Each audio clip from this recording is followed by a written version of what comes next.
All right, man, you're ready to go. Welcome to Race Time Radio. You'll hear from the best in Canadian U.S. racing this week. Grab a cold one and stick around. You're good. They got a car in the wall in 3. The starter tower has signaled. We're ready to roll. It's Race Time Radio and starts right now. Here's your host, Joe Chisholm.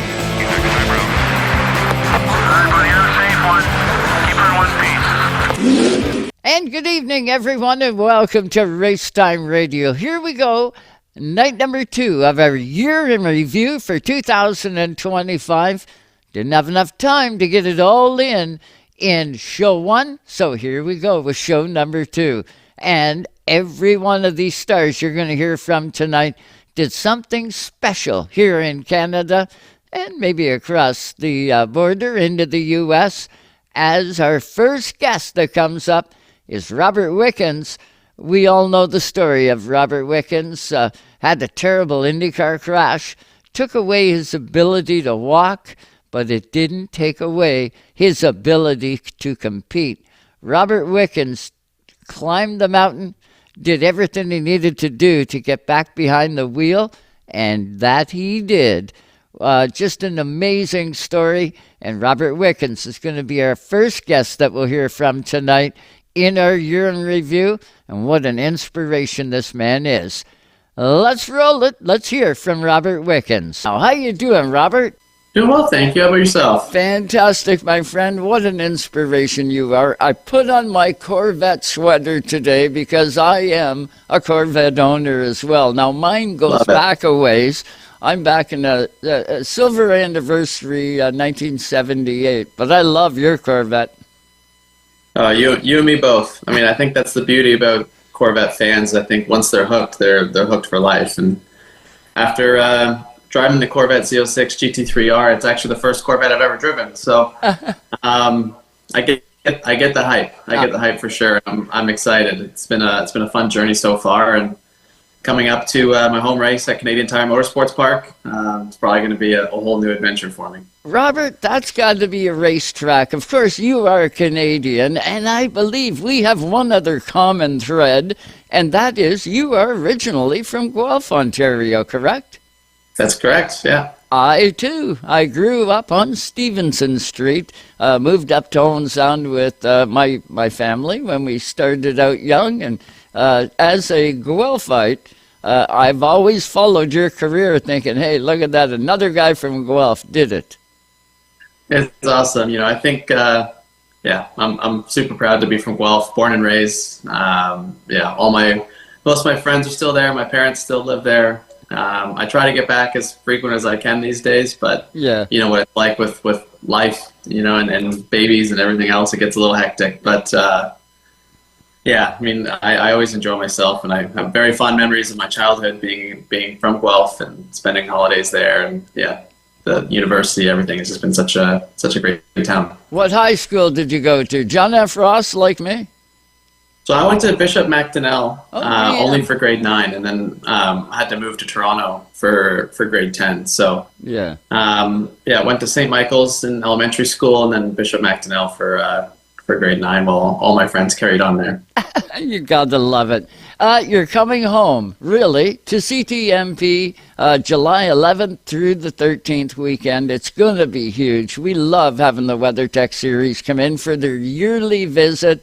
And Robert, you're going to make this year even more special. I wouldn't doubt you're going to be seeing a ton of 36 signs from the fandom as you go around that big, beautiful speedway. You must have 1 million laps on that track. Actually, not as many laps as you would think. It's, yes, it's my home track. I grew up racing go-karts on the go-kart track there, bouncing around from local kart tracks. But, whenever we were karting there, I would always ride my bike over to the big track and go up to the outside of Turn 2 and watch whatever it was, whether if it was Formula Ford's driving or some vintage thing, or on the off weekend that it was the American Le Mans Series there and the IMSA Series racing. I'd always come up and just watch as a fan, and then ride my bike back to the karting track before my next practice session, and then do my stuff. So it was, there's so much nostalgia whenever I go through the tunnel at Canadian Tire Motorsports Park. It's such an amazing track, amazing venue. And because of that, we're trying something new this year. We're doing a bit of a Robert Wickens fan experience, something that I've never done before personally. But we're going to try to do kind of an opportunity that the normal fan wouldn't get. So that they're going to get a tour of DXTT racing. Right. And also from that, they'll get to see my Corvette Z06 GT3R with my Bosch hand control system. They can go up onto the grid, get a photo with me and the car on the grid. If we finish on the podium, we can all do a big Team Robert Wickens photo at the podium, which is a pretty cool opportunity. And then we have a sectioned off spot, you guessed this, on the outside of turn 2, where all of us can hopefully watch together and cheer on the DXTT Racing Corvette to some success. And then with the ticket, you also get a bit of a swag bag with some surprises in there too. So we're trying something new, trying to give back to the fans and try to give them an experience that they wouldn't have without it. Robert, that is incredible. How does one get those tickets? You can get those tickets at robertwickens.com or at robertwickensmerch.com. Cool. You can bet fans will line up. There's going to be limited capability there, right? You're not going to be able to have 2 million people show up. Hey, if we get 2 million requests, I think we'll try and make it work. But there is limited ticket availability, and if it's a success this year, we're going to expand on it for 2026. Robert, to say you have climbed the mountain and grabbed the flag is an understatement. You have got such an inspirational story. I know fans are aware of the wreck, the one that changed your life and changed the course. But you, my friend, are not, I can't do that kind of guy. You are the can do, I'm going to do this. And everything I've watched online is just inspirational to all get out. It's just amazing. Take us through the journey to get to where you are today. Oh man, how much time do we have? It's been a grind. There's been good days, there's been bad days, but I think the important thing is I've always been goal oriented my entire life, and especially in my athletic career. So once I had that setback of being told I was paralyzed, and from there it was just trying to figure out, what do I have to do to get back to the quality of life that I want and back into a race car. So it was kind of a twofold scenario. First, I wanted to make sure that I had a good life for myself, which required a lot of rehab and physical therapy and everything along the way, primarily just get the best quality of life I could. Once I kind of got that up and running, I never lost the will to drive. I knew I always wanted to again, and then kind of seamlessly switched my training over to start being an athlete again and getting ready to try to get back into a race car. And that happened in 2021 when Brian Herta gave me a call with his business partner, Sean Jones, and they offered me a test day at Mid-Ohio in a Hyundai TCR car. And then from there, we kind of just hit the ground running one step at a time. And we had success in the IMSA Michelin Pilot Challenge Series, winning races, winning championships.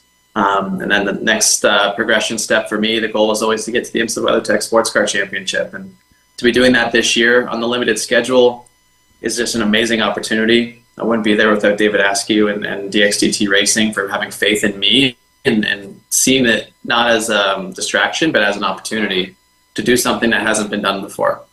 And then coming into my home race here at CTMP, it's going to be awesome. Just being racing, on Sunday in front of the hometown crowd, it doesn't get any better than that. And hopefully I've had a lot of success at Canadian Tire Motorsports Park in the Hyundai Elantra. With 2 wins in a second in my 3 attempts. So hopefully we can keep that going and then try to get a podium for the people. You're gonna. I can almost guarantee it, Robert. Whatever you put your mind to, you tend to activate. And let's face it, it does all come down to that dreaded stopwatch and results. But you are driven and you're going to be able to do it. Watching some of the stuff online, I was struck by a couple of things, and I wanted to ask you, and now I get the opportunity to. When you are in that race car, Bosch has done a beautiful job in getting you the controls you need in your hands. We always hear from race car drivers, and we're, major league into short track racing. Yep. Definitely watch what you guys do. But the control, you always hear drivers say, oh, you can feel the track, you can feel everything in your ass. Is that the same way now, albeit you're controlling that race car with your hands? Do you still feel the track through your butt?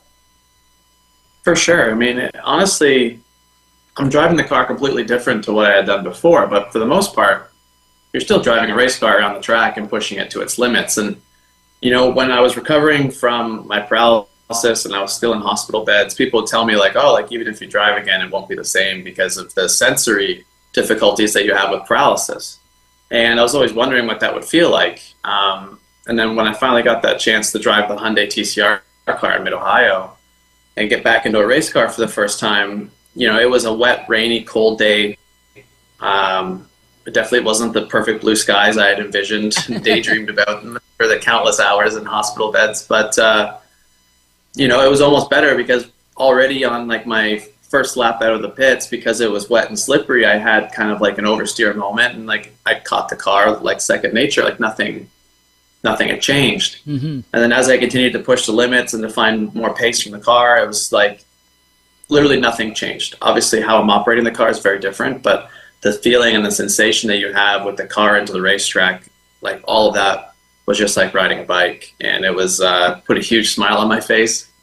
And to know that, this is still possible, because I wasn't sure how much I was going to have to relearn, right? Was I going to have to find new theories to what's understeer and what's oversteer, or was that all just going to be like how it was when I started karting when I was 7 years old? So, it was, that was definitely a happy moment. And then from there, I was just trying to make sure I could control the car with my hands. Yeah, and hit the marks and pick up speed where you need to. When it comes time for driver change, and Tommy is your crewmate, your teammate, when it comes time, you get out of the car, he gets in. Does your steering wheel apparatus come off and he goes back to his, or how does that work with the Corvette?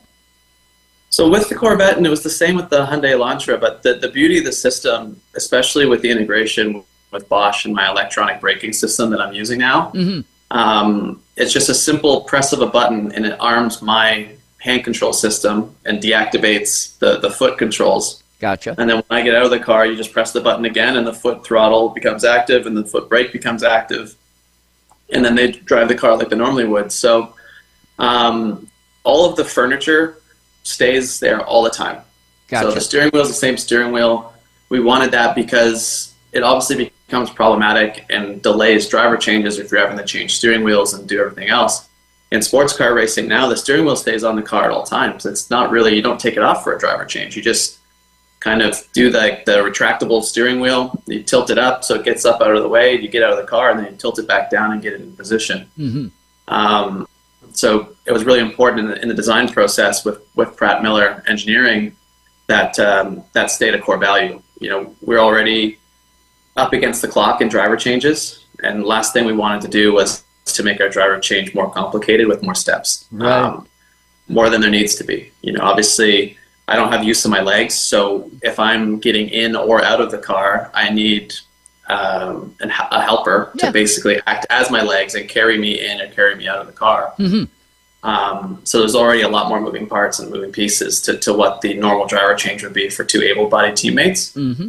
But with that being said, we're doing driver changes in 15, 16 seconds, just like the rest of them. So it takes a lot of practice, a lot of hard work. But that's what I love about the IMSA WeatherTech Sports Car Championship is no stones left unturned. If there's pace or performance, you're going to exploit it. And that comes all the way down to getting in and out of the car in a driver change. So it's been a lot of fun so far. Has Tom ever ventured to, hey, this lap I'm going to find out what Robert goes through? Has he done a lap with the hand controls just to see what you go through as a driver? So Tommy Milner actually drove my hand control system before I did. He was the driver that did the inaugural shakedown of the car, because obviously from a safety perspective, General Motors and Bosch wanted a able-bodied driver to drive the system first in case there were complications. That way the able-bodied brake was always active and they could still slow down the car safely. Right. so Tommy got the first taste of it, and I was just watching on the sidelines as he was driving my stuff, and was just constantly like asking questions like, so what's it like? You know, 'cause I hadn't even tried it yet. Yeah. And, you know, he's obviously a super talented driver. But then once we got it homologated and into the race car, I'm actually the only person that's allowed to use it. So my teammate, Alec Udell, sorry, when he's in the car, he's actually not allowed to touch it. Right. So it's kind of this, thing that lives there all the time. And I think they always want to give it a shot, but IMSA has some strong allocations because the way sports cars work with homologating the braking and everything to keep similarities, the hand control system's homologated to the car that I drive, but only while I'm driving it. Right. So because I'm not doing the endurance series, for example, DXDT Racing has to take my hand control system and my Bosch electronic braking modules out of their Corvette Z06 GT3R and then put it all back in for the sprint schedule races that I'm doing. So it's definitely some added steps, but I think just for keeping everything equal and fair, you know, I would love my teammates to give it a shot just so they could see what I'm going through, and I think they'd probably gain a kind of a different appreciation or even a different understanding of if I'm talking about, you know, if it's a left-hand corner or a right-hand corner, I'm having to use different hands to do different things. And I think sometimes no one really understands that until they experience it themselves. Like, and also if the steering wheel's upside down or something, like your brake and throttle and stuff are all in different spots, and you have to almost like think backwards while you're trying to troubleshoot what's going on. So it takes some time to get used to for sure, but it's a very well engineered and a very well designed system by Bosch. When I look at the cockpit of your Corvette and see all the different screens and all the different electronics that you've got in front of you, my mind is totally boggled. If there isn't enough cool stuff in the Corvette at the factory, add in all the stuff that Bosch has put in there. Back in your IndyCar days, you had a real high-tech steering wheel. They always do. They get the push to pass. They get all this stuff. What's it like compared to your IndyCar steering wheel? And I did pick up on one thing where the tech said Robert can choose the mapping of his choice based on the conditions that day. It leaves you with options. Are you a tinkerer? Do you like playing around with the different mapping? Or when you get it set for today, that's it? So with my braking system, I basically just set it and forget it. You know, I think coming off of obviously growing up with hydraulic brakes and racing professionally for so many years, which is a normal braking system using my legs, you know, you don't have the ability to tune the braking and feeling and braking sensations that you have. And no. For me, I'm constantly trying to learn the Corvette and learn the car better and better. And I feel like having as many controlled environments as possible allows you to get the most out of the race car as well. So with each weekend, I'll kind of call it like tune in the amount of physical effort that I feel like I need with one of the rotary switches that I have for my Bosch electronic braking system. And all that's doing is basically providing the amount of assistance that I get from the electronics to stop the car. Right. And from there, I just keep it the same. And then in terms of fidgeting, yeah, I mean, I'm a driver that's trying to get the most out of a race car. So in that Corvette Z06 GT3R, you have traction control, 2 different traction controls. You have ABS. You have all sorts of stuff up on the steering wheel that you're constantly tinkering with, trying to get the most performance from the car as possible. How did Long Beach go? That was race number 1, test number 1 for Robert Wickens. How did it go? I haven't got the results up here. The end result was obviously not what we wanted. We had some contact in the race, and we ended up finishing, I think, 14th or something. But the weekend itself, I think, you know, you could argue it was a success. You know, going into Long Beach, first race with the Corvette, first race in the IMSA WeatherTech Sports Car Championship, probably one of the more difficult ones you could do with hand controls, given the nature of the track, no runoffs, walls everywhere, and obviously the famous hairpin from my aspect of trying to control throttle and brake with such a tight corner. And it handled it perfectly. You know, we had a lot of teething in first practice. It was kind of a shock, to be honest. But then we just were calculated in between first and second practice, and I actually went P1 overall in second practice ahead of qualifying, and we thought, like, hey, we're there.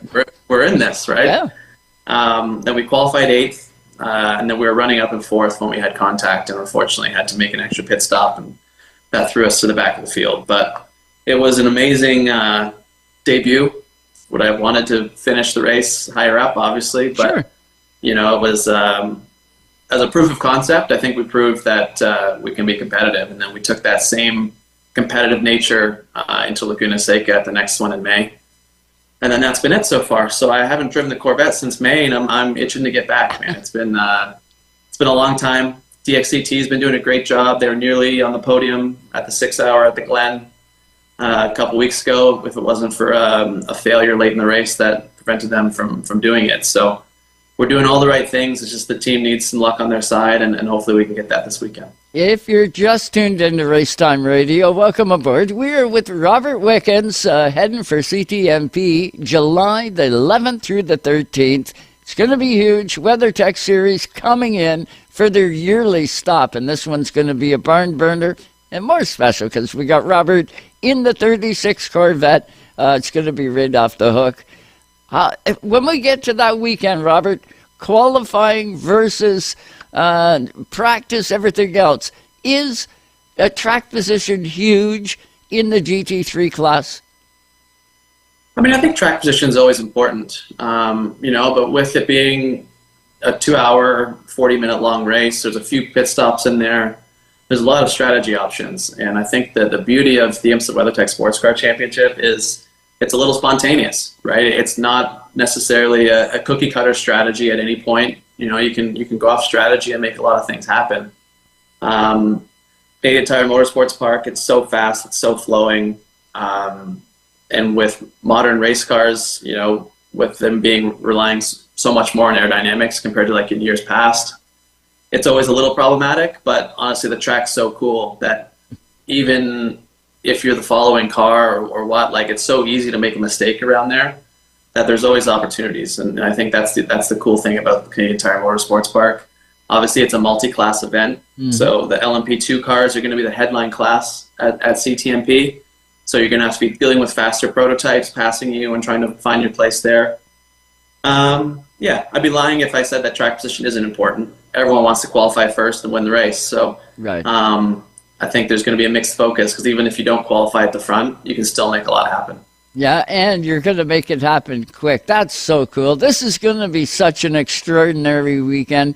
Robert, final question for you, and we genuinely appreciate your time here on Race Time Radio.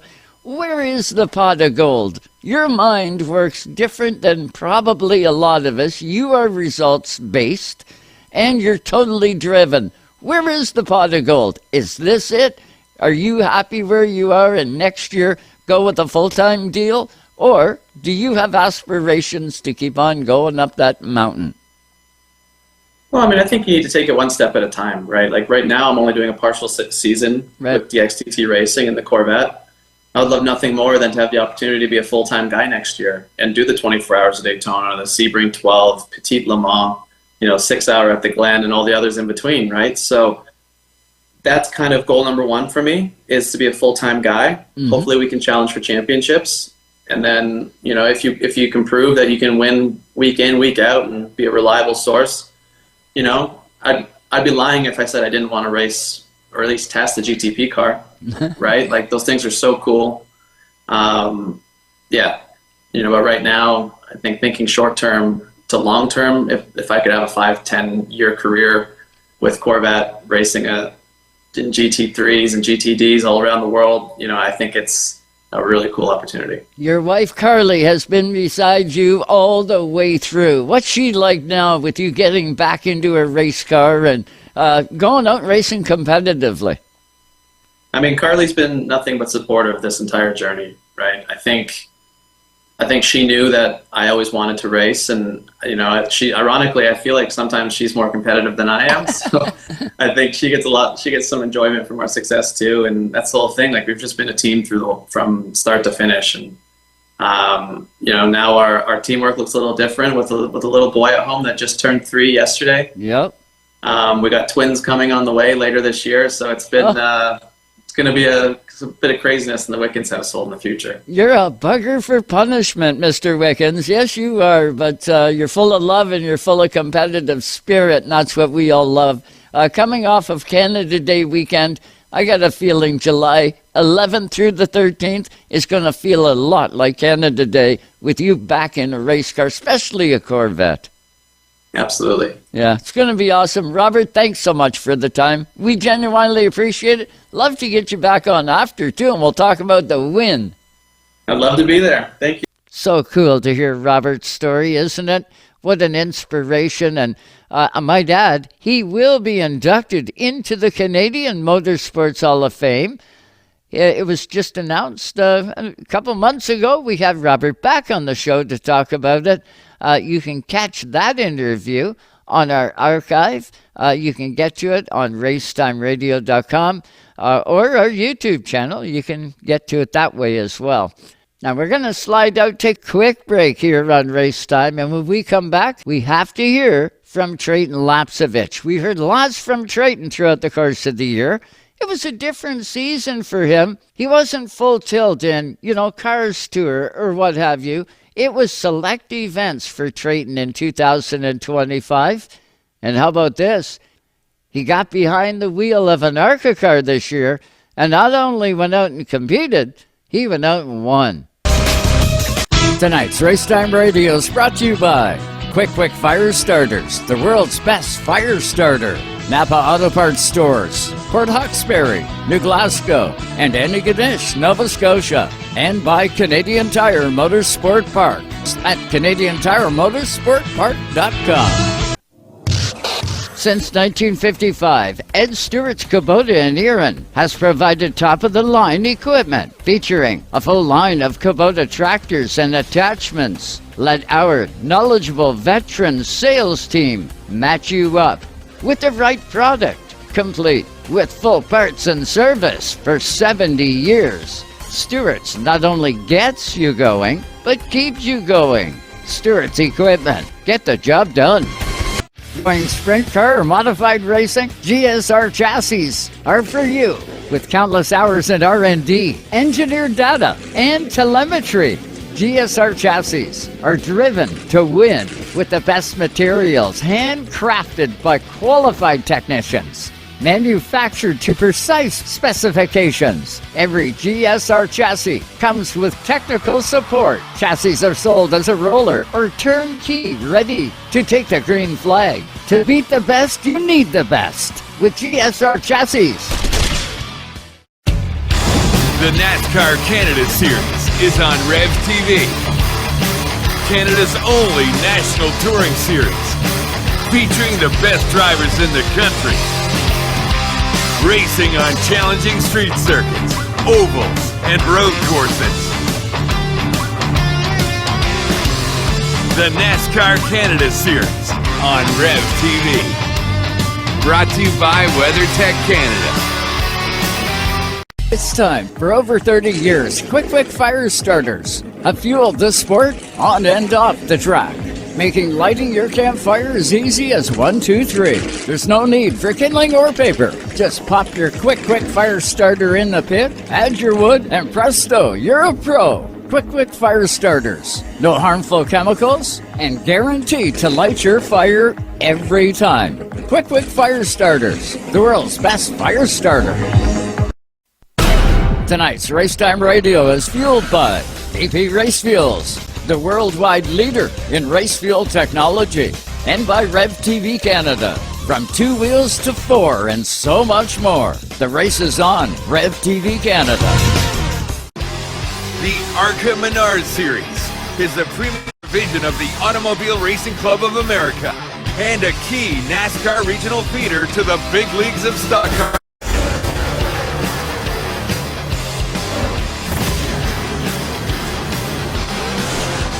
The ARCA Menard Series is where the champions of tomorrow are tested, and you can catch the whole season live on Rev TV.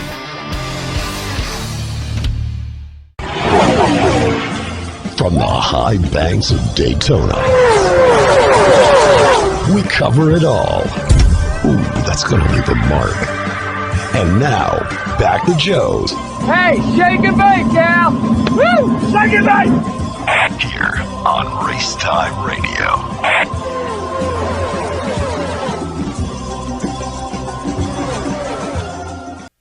Welcome back, everyone, to Race Time Radio. It's the Year in Review 2025 edition. Up next, let's hear from a guy that went down south. He ran a sporadic schedule, if you will. Trayton Lapcevich has been one of those guys we've kept our eye on each and every time he gets aboard a race car. And how about this year? He goes to the ARCA Menard Series and goes out, doesn't just hit the podium, he wins the race. A big national event in the U.S. Trayton Lapcevich got the job done, and we had a couple moments with him here on Race Time. Let's hear now from Trayton Lapcevich. Trayton Lapcevich did it. How about that? He was in a nitro-prepared ARCA car, headed off to Berlin Speedway. And Trayton's real good at that speedway. Probably not a ton of laps there, but he does have enough. And he was called upon to jump into the 70 car. And that's precisely what he did last night. Goes to victory lane. And trust me, there was nobody catching Trayton Lapcevich last night in ARCA. He had a beautiful race. He was a restart king. There was a few of those. And Trayton just, he flawless. That's the best way to describe his night. Was totally flawless. Man, I'll tell you, second ARCA race ever. The guy was on the podium after his first attempt, and now he was in the center of the podium at Berlin Speedway last night. Trayton Lapcevich goes to victory lane, and he's with us. What's going on, Trey? How are you, kiddo? I'm good, Joe. How are you? Fantastic. Man, I don't know how to describe your night yesterday other than flawless. You were right on the money on every restart. You did absolutely everything perfect last night. Did it feel like that to you? Yeah, I mean, I felt like I learned a lot through the race, honestly. I felt like, the 18 almost got me on, one of the earlier restarts, but I felt like as the race went on, I kind of got better with my restarts and more aggressive in the turn one just to, kind of take the lane away right away and solidify that lead. We were pretty big on, trying to retain control of the race. We didn't want to lose it. So, and really, we just kept getting the car better and better, too, with those two pit stops. So, I mean, it was an awesome race car. It doesn't really get much better than that, I would say. Able to just keep control of it all the way to the end. Trayton, how did this come together? It must have come together in kind of a hurry-up offense kind of deal, because I didn't hear anything about it. And then, I think it was last Thursday, I'm checking my stuff, and Sue said, look at this, Trayton's going to go back into ARCA for a show. And sure enough, you did. How did that all come together? Was it a plan from back a wee bit, Trayton? No, this was like a week ago, basically. It happened really quick. Billy Venturini actually reached out to me, and they were looking for a driver, and Bare Knuckle Fighting Championship came on board again to make it happen. So really thankful for that. And of course, the guys at Evram too, for all their support. So it happened really, really quick. But I'm glad it did, because it didn't get much better than that. Oh, incredible! I love watching ARCA, but when we've got Canadian talent in that race, I really enjoy it. And to see you behind the wheel of that 70 car was just phenomenal. I put it out right away. As soon as you won, I had the tweet all ready to go. I was going, come on, Trey, come on, you can do it. And boom, you went to victory lane. I hit send. Lots of comments on that, baby. I'll tell you, the country is behind you 110% of the way. But one of the messages on there that really caught my eye was, what does Trayton Lapcevich have to do to get a full-time ride? Man, you're doing everything possible that a car owner, companies, you name it, should be jumping behind you. You are over to full-time riding this deal. Did it turn any more heads that you haven't turned so far, Trayton? Because you can't get much better than what you did. I mean, I'm sure it did, or I hope it did anyways. I feel like I'm doing all that I can behind the wheel. And obviously I've got some great people supporting me and, hoping that we can, build that into some more races too. So, like at this point, we don't have anything lined up for the rest of the year, but, stuff kind of, this business, it can change day by day. So we're always just, keeping the fingers crossed. And, like I said, I feel like I did my job, and really thankful for that opportunity to run that ARCA race at Berlin yesterday, and I'm thankful for any time I get the opportunity to jump behind the wheel of a race car. Yeah, you're the first Canadian to get back into ARCA victory lane since 2014 when Andrew Ranger was running ARCA. He did a fantastic job as well. He won some races, and I think back in Steve Arpin. From Fort Francis, Ontario. Emo Speedway was his home track. He made it off into ARCA and won some races with Billy Venturini, of course. And you're on a list of well-accomplished Canadian-based racers, and you're making the most of it. It's really cool to see. Trayton, how is it, you get the call. You're going to drive the 70. What's it like trying to integrate with a team that is purpose-built? They know what they're doing with the race car. You step in, not only do you got to get acclimated to the race car, but you also got to know the people that you're working with, right? It was a great group of guys to work with. Shannon Rush was the crew chief on the team, and Nick Tucker's obviously built a really good organization there at Nitro Motorsports, and it was pretty cool to pick up their first ARCA win. I'm sure it's going to be the first of many for them, and hopefully we can get back in the seat to end up in victory lane with them again this year. But no, a really good program that they have going on there. Pretty much. I showed up at the track, and they got me seated and fit in the car really quickly. They had it pretty close. They guessed pretty well. But I got in there, was comfortable, and right through practice, qualifying in the race, it was kind of like, I just met most of those guys that day, but it like I'd been racing with them for forever. So, when you got good guys around and you got people in the right spots, stuff just works out well. And I think that's what happened. Everyone kind of gelled together, and like I said, just really excited for them as an organization too to get their first ARCA win, and hopefully that builds into some more momentum because they definitely got some fast race cars. Yeah, I'd say, but you got to have a good pilot behind the wheel to make those race cars shine, and you definitely did last night. We're with Trayton Lapsevich from Grimsby, Ontario. Trayton, if you just tuned in, Trayton went to victory lane last night in the ARCA presented by Menard Series, the national tour. It was spectacular, to say the least. Trayton, the 70 car, I can't say I remember seeing the 70, and I heard Tad Moffat was either in that car or around that car. I always thought he was the 46. I didn't know 70. I had not. When I seen the 70 car, I thought, well, that's a new team, because I can't remember seeing it. Yeah, well, so Thad was actually, you're right, he was driving the 46, which is kind of like their primary full-time car. And then they had also run the 70 at a couple other races. I think the plate tracks those were the only two places where they had two cars. So I'm not sure, what the decision what goes in the decision to run the 70 or the 46. I don't really know, but I know that it was the team that had been working with Thad for the previous races. So I'm watching last night, of course, watching you on Rev TV Canada, and what a great addition. Thank you, good Lord, for having Rev TV Canada, and now we can see some live upper tier races.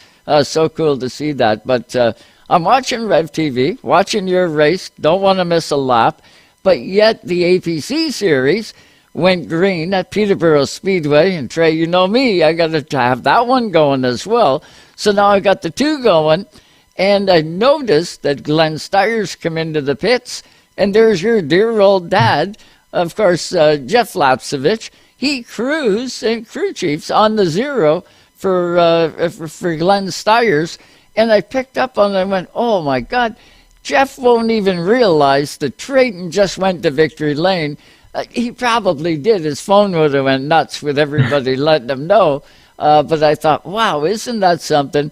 I felt bad for Jeff not being able to be with you for this victory, for the victory. But, you know, I also triggered another memory. You and Victory Lane in the cars tour at North Wilkesboro.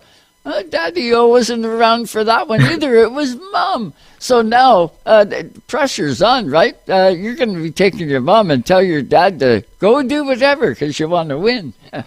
Well, you know what? My parents always talk about that stuff, and it used to be my mom thought that she was bad luck, and I'd tell her, no, Mom, like it don't matter. And so that's what I tell them, because I've won with one of them there, the other one there, and both of them there, so it doesn't matter. I want both my parents at the race every weekend if we can. So, you know, it definitely sucks that Dad missed that one, but you know, he told me he was following along on Race Monitor, so he was able to see right when I won there, but would have loved to have him there for sure. Yeah, he wouldn't have wanted it any other way, man. He'd want to be with you, but that is Jeff. He's true professional, that guy is too. So the apple don't fall far from the tree, I can guarantee you that.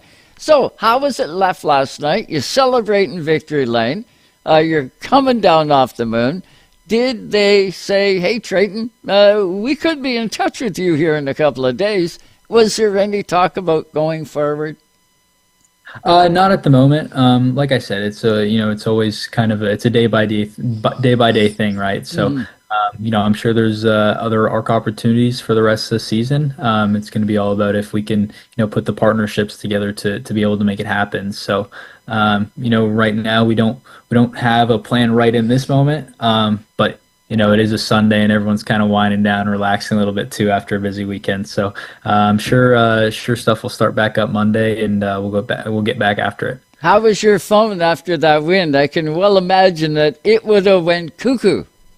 Yeah, I'm still catching up. So it's great though. I'm really appreciative to have the support of, you know, obviously a lot of fans in Canada, and definitely some fans in the US as well. So it's cool to have all that support. Well, Wayne, one of the faithful viewers here on Racetime Radio, he was in touch with me last night after, and he is the same as all of us. We're just so proud of what you do behind the wheel and how you represent everything. It's just amazing to see. Your next race, as it is right now, what is your next race, or do you have any kind of forecast? We're going to see APC or any of those? I don't at the moment. You know, I think that I started working last week. I started an internship at an accounting firm, so that's got me tied up a little bit. But I think, you know, moving forward, we're kind of to see what we can make happen. Kind of, like I said, take it day by day. Had a lot of fun driving my late model the last few weeks there at Owasso in Berlin. So yeah, we'll see if we can do some more of those. Maybe get back in the ARCA seat soon and go from there. Trayton, you can see it in you, the mannerism, the relaxation, if that's the right word. I can see it. You got a little more hitch in your giddy up, so to speak. Looks good on you too. Good job all the way around, man. That was super to watch, and you'll be able to savor that one forever. The big trophy, do you get it, or does it have to go with the race team? Yeah, I got it. It's on the kitchen table downstairs. I said, Mom, we got a new centerpiece, so I'm sure she's not too excited about it, but it'll be there for a week or so. How about Ryden? Is he getting anything? Like, he's been turning wrenches and doing his part, and your other brother. What's the case with those guys? Are they just doing the same thing, keeping on, or we should have all three is behind the wheel, honestly. Yeah, Ryden works really hard. You know, working on he helps on my late model big time. Does a lot of work on that, and then obviously does a lot for Glenn's late models and who works on the Pinty stuff as well. So Ryden's a super hard worker and really smart with the mechanical stuff and working on them. And Caden obviously same way. He was in California last night, crew chief in the ARCA race too. So. the ARCA West race. So yeah, it would be great to have us all behind the wheel. It's awesome to have the whole family being so involved though, and we're all kind of developing together and getting smarter all at the same time. So it definitely hopefully makes for more success in the future. Well, I'll tell you what, nothing will pull this country and glue them all together like you and the success that you've had down there, and much continued success, my friend. It's just super. I can't believe, I can believe you did it, but I can't believe how you just stepped in on your second attempt and went to victory lane. That's unheard of. Yeah, it doesn't always, I don't know, it doesn't always go as smooth as it did last night. I mean, we just kind of, we unloaded. We had a really good car right off the trailer, just some little adjustments, able to put it on the pole, which we didn't really know if our short run speed was going to be like great enough to get put on the pole because we didn't mock up in practice or nothing like that. But we were confident in our pace for sure. But to get the pole made the job easier, definitely. Just being able to have that track position right from the start. When the race was winding down, I was just waiting for that caution. I figured it doesn't just come this easy, but got lucky there and able to just run that that last 40 or 45 laps, whatever it was, right to the end, which was definitely really nice. I didn't need any late race cautions and have to battle through any of that stuff because I've seen how those races get when you get those late race restarts. So yeah, just really nice to end it off on a green flag there. Yeah, awesome stuff, bud. Can't tell you how much we appreciate the time jumping on here with us and allowing all of us to be able to celebrate with you. Much continued success. I know we'll be all over you as things develop, and just good on you. Congratulations, Straight. Now you're an ARCA winner. Thanks, Joe. Thanks for having me. Always love being on. You betcha. That is Trayton Lapsevich. How about that? Man, the guy does an amazing job behind the wheel. He always has. And he gets what the car will give him on the given day. He never tries to push it over. But I'll tell you what, that 70 car, those guys deserve a medal too for preparing a race car like that. And it says a lot about Trayton as a driver. It says a lot about that team too, where they can get a talented guy like Trayton, transplant him in there, and go out and have immediate success. Amazing stuff. Corporate Canada, you're tuned in. Get this guy. Get him. Lay down the coin. That guy can take you places that you wouldn't believe. We're going to hit a quick break. We will be back right here on Racetime Radio from the Racetime Radio studio. Oh, and by the way, if you're tuned in on YouTube, do us a favor and hit that subscribe button. We genuinely appreciate it. We'll be back. Stay with us. Tonight's Racetime Radio is brought to you by Stewart's Equipment with 4 locations, 2 in Erin, Cookstown, and Stainer, featuring Kubota, turn faster, cut smarter, power up for spring, celebrating 70 years, servicing South Central Ontario since 1955. It's at Stewart's Equipment. Even though Napa is a nationally known name, nearly all of our stores are built from the ground up by local owners and families. People you might call neighbors will be here, there, and everywhere. Doing what neighbors do to keep their communities moving forward. You stop by a Napa Auto Parts store, you can count on Napa know-how. Tonight's Racetime Radio is brought to you by Napa Auto Parts Stores, New Glasgow, Antigonish, and Port Hawkesbury, Nova Scotia. You can count on Napa know-how. The NASCAR Canada Series is on Rev TV, Canada's only national touring series, featuring the best drivers in the country, racing on challenging street circuits, ovals, and road courses. The NASCAR Canada Series on Rev TV. Brought to you by WeatherTech Canada. It's time for over 30 years. Quick fire starters have fueled this sport on and off the track, making lighting your campfire as easy as 1, 2, 3. There's no need for kindling or paper. Just pop your quick fire starter in the pit, add your wood, and presto, you're a pro. Quick fire starters, no harmful chemicals, and guaranteed to light your fire every time. Quick fire starters, the world's best fire starter. Going sprint car or modified racing? GSR chassis are for you. With countless hours in R&D, engineered data, and telemetry, GSR chassis are driven to win with the best materials, handcrafted by qualified technicians. Manufactured to precise specifications. Every GSR chassis comes with technical support. Chassis are sold as a roller or turnkey, ready to take the green flag. To beat the best, you need the best with GSR chassis. There's work and there's fun. Both require the right equipment. Since 1955, Ed Stewart's Equipment has specialized in both, with a full lineup of Kubota, Honda, Stihl, New Holland, and most selections are in stock, ready to go. With 4 locations to serve you, 2 in Erin, Cookstown, and Stayner. It's Stewart's Equipment. With the right equipment, work can be fun. Smooth down. White flag is out. 1 to go. No pressure from behind, buddy. Your weekly fix of newsmakers and news breakers is found right here. We call it Race Time Radio with your host, Joe Chisholm.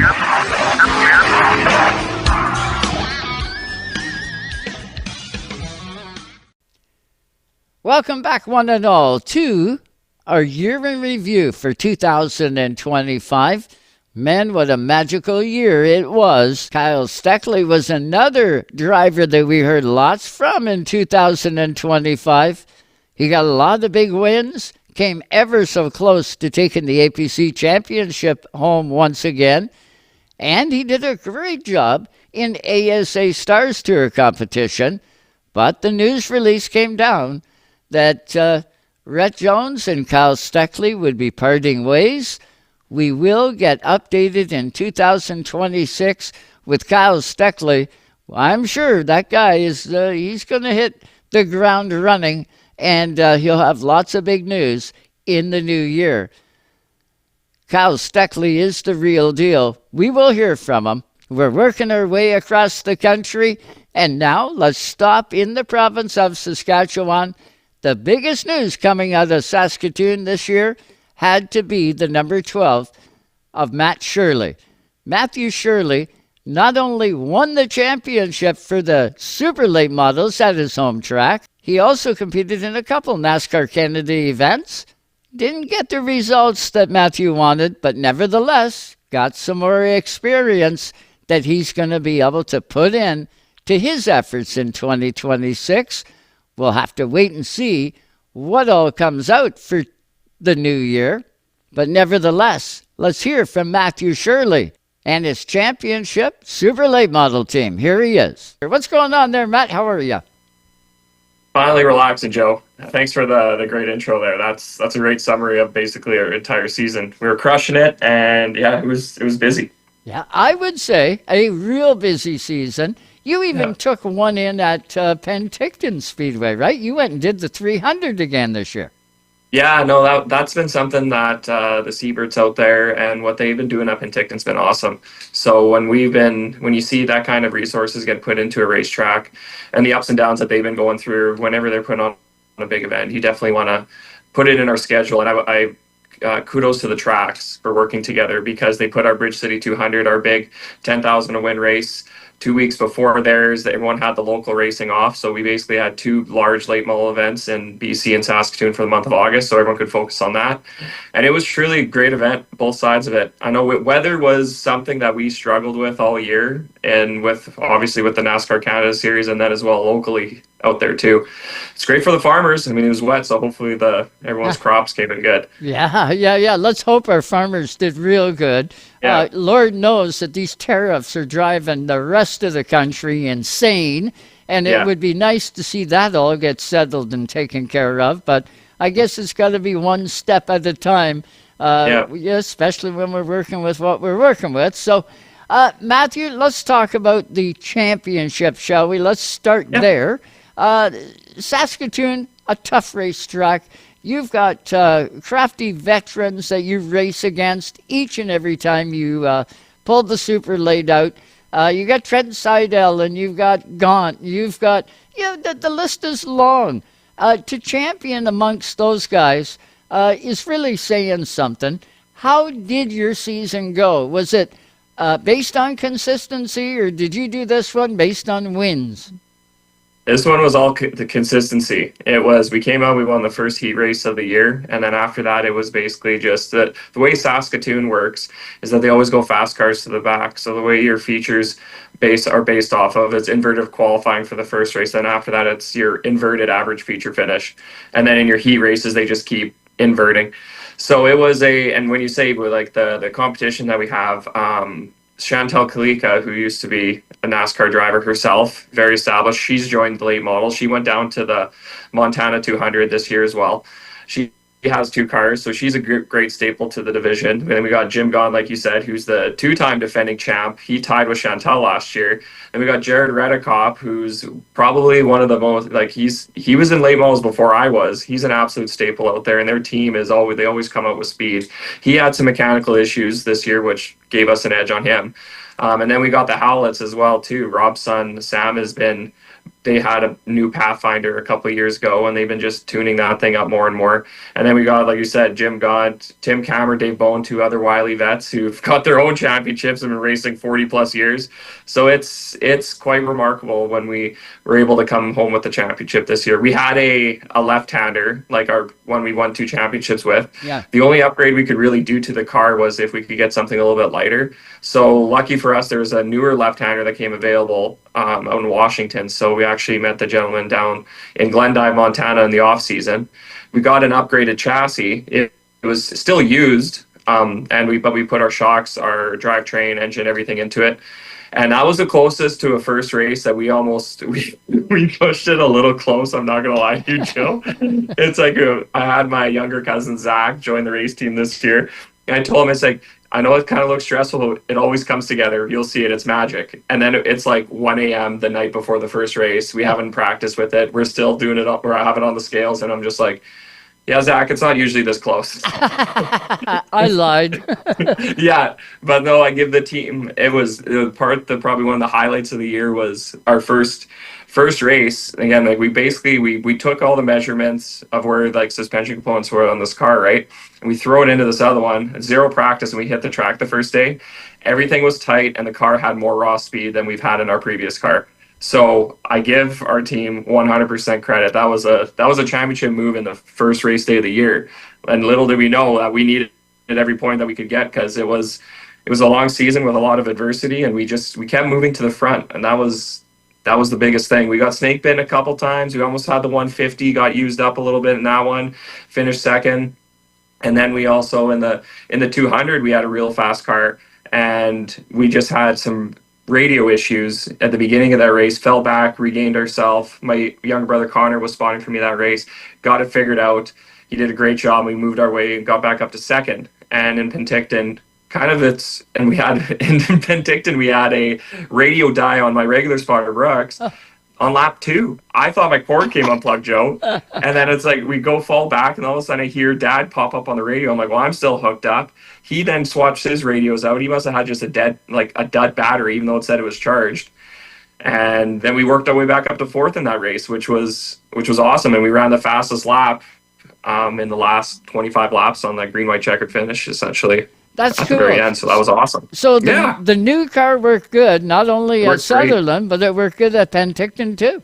Yes, it's got speed. We're excited. There's some things we want to do in the off season just to tidy it up. I've always struggled with a push in our car in the middle of the corner, the old one. This one's got a little bit of a loose, which is nice as a driver. You can drive loose to an extent, but then on those long runs when that back end's coming out, I remember there was one race I came to Dad, I'm like, okay, the car turns, but I don't think it's good if I'm turning right more than I am left, and we're only turning left. Yeah. Little hard on the tires, sliding them like that all the time, right? Yeah, that's exactly right.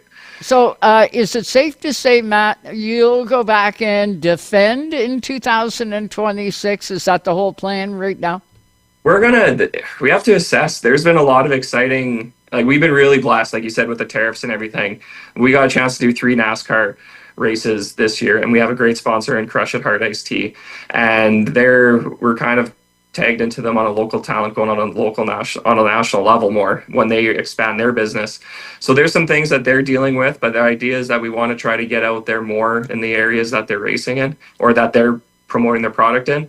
So Quebec was a really cool one to go to because they have a lot more availability to get a product out from Saskatchewan. Ontario is actually the one that there's some more stuff behind the scenes that they have to do some more political stuff to try to get the borders opened up per se. But that's besides the point. We want to try to do more, but we have to see just what the off season brings. I know right now they're really promoting more in Alberta. So we have to see. There's not really a late model scene out in Alberta right now, but we have a lot of late model supports, like with the Admirals, Grant Brown, Grant Edwards. Like there's a lot of late model potential out there. Right. But we have to wait to see what kind of how the schedules all pan out, because I've heard stuff with NASCAR as well, where what they're going to be looking like next year. And yeah, there's a lot of these next couple months are going to be interesting to see, that's for sure. Yeah, it would be kind of cool with all the tariff stuff that we've heard this in the media, right, where they're talking about interprovincial trade. Yeah. They've got to loosen the regulations so that can happen. What do you say we trade amongst ourselves before we worry about the U.S.? That only makes sense. So hopefully, you know, like Ford and everybody else gets their poop in a group and gets this stuff flying. Well, and I have to say, like, for motorsports, I mean, the NASCAR Canada Series, I know when they came out west, people talked about the car counts and such, and it's a dagger to the hearts of not just the racers and the fans, but I know NASCAR takes that personally too, and everyone wants to put on a good event. So I'm curious to see. I think there's a lot of good people at the helm that are going to be able to try to combat these issues. And I just want to thank again DJ Kennington for like all that he's done for the sport and us to be associated with him bringing in Ryan Vargas this year too and doing what he did with us. Like it's awesome. I firmly believe when we went to Monomi and just being a part of that whole experience, you see the local Quebec drivers that are jumping into it. Guys like William Lur, I think, is one of them, right? Some of these guys are they're incredible. And Connor Bell that won the race at Calabogie, like every time you go to a NASCAR race, the top talent gets put into these events for a reason. And it's incredible to race door to door with those guys. Oh, it's amazing. Amazing to say the least. And now let's talk about that NASCAR Canada thing, because you did a really good job, be it Edmonton, be it Saskatoon. Monomi didn't go the way you wanted it to. Something happened there, and what was it? Was it radio issues there? Electrical, radios, a little bit of, like, the car mechanically wise it was working pretty good. We had, in the first half of the race, I got up to 15th, which that was great. Kind of got a really good pace and good understanding of the track. And we were just having, when I talk about radio issues, there's radio issues that you can manage, and then there's radio issues that become an issue. When you get a static, like it come up every now and then, and if you're racing and you hear the spotter saying, hey, you know, we went 125 laps green. Yeah. And we at that time only like half the field went a lap down. Like the competition was really tight. But when you got the leaders say 5 back, 4, and it pauses out, and you got to check your mirror, and then it comes back. That's the kind of stuff as a driver. It's for myself hopping in 2-3 times in a year in a car that's it's mechanically good, it's fast. Right. You feel comfortable that way, but when you're at the level against those guys, and you have that little part, that hesitation, it's gonna get exposed. Yeah. You're gonna be exposed. Well, you can tear one up real quick when you're doing that, right? And we all know there's a lot of money invested into local racing, let alone the NASCAR Canada Series. And when they started going to this, so I had that issue in the first half. We held our own. Our pace wasn't as good because sometimes I know I was using Larry Jackson as kind of my benchmark for that race, and we were able to kind of slowly catch up to him. And then when we got kind of shuffled, when there was some traffic going on and I had to be conservative, we lost it. And at the halfway point, I came in, I was like, cars honestly balance great, guys. Like, just give me 2 tires, just give me some clear radio communications. And we decided to try to go to channel 3 instead, because the guys in the infield were having the same issue. And they went to channel 3. That cleared it up for them, and it cleared for me when I was in the pits there, because we're all close. As soon as I went out there, I think I started having more issues again, and it just progressively got worse, which I'm chalking up to is just a bad luck on the battery, because I know in practice and when we were out there the day before, I had no issues like that at all. Yeah. And so it was one of those situations as a driver, you learn at that case, just to be safe, throw the radio outside, basically get the crew to change it. And at that point too, I realized my helmet kit isn't the best to myself. Like, the guys were having some troubles hearing me. Clearly, it doesn't help when you're getting a little animated in the car, probably too, and it says right on racing electronics. I was looking up radios. Do not scream into the mic. Not saying I was screaming, but I definitely was excited. Yeah. But hey, we've done live broadcasts from a racetrack, and trust me, we do all kinds of mic checks and everything else, and we're doing that throughout practice, and then all of a sudden you got a grandstand full of people, you got different cars on the racetrack, they're all running MSD, and the amount of interference that's in the air, whether it's somebody's cell phone that's sitting in the grandstand that we don't know, but it'll take one of our microphones and throw it for a big loop.